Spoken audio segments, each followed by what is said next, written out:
બાળકો, શું તમે જાણો છો અખાત્રીજ શું છે?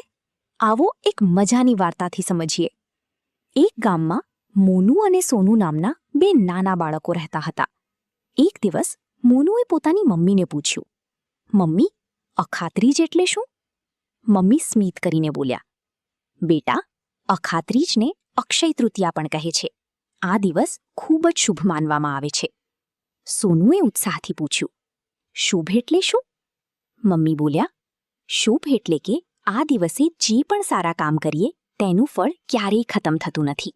અક્ષય એટલે જે ક્યારેય ખૂટે નહીં. પછી મમ્મીએ સમજાવ્યું, આ દિવસે લોકો સોનું ખરીદે છે, નવું કામ શરૂ કરે છે, દાન કરે છે અને ભગવાનની પૂજા કરે છે. મોનુએ ફરી પ્રશ્ન કર્યો, મમ્મી, લોકો સોનું જ કેમ ખરીદે છે? મમ્મી બોલ્યા, કારણ કે સોનું સમૃદ્ધિનું પ્રતીક છે, પણ સાચી સમૃદ્ધિ સારા કામમાં છે.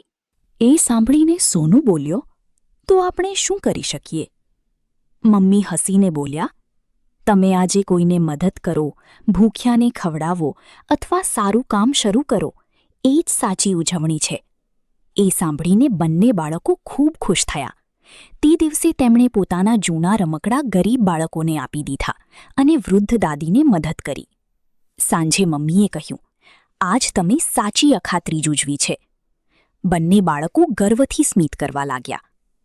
મિત્રો, અખાત્રીજ એટલે સારા કામ કરવાનો દિવસ.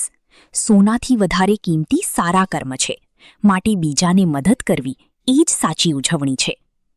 જો તમને આ વાર્તા ગમે તો વિડીયોને લાઇક કરો, કમેન્ટ કરો અને ચેનલને સબસ્ક્રાઇબ કરવાનું ભૂલશો નહીં.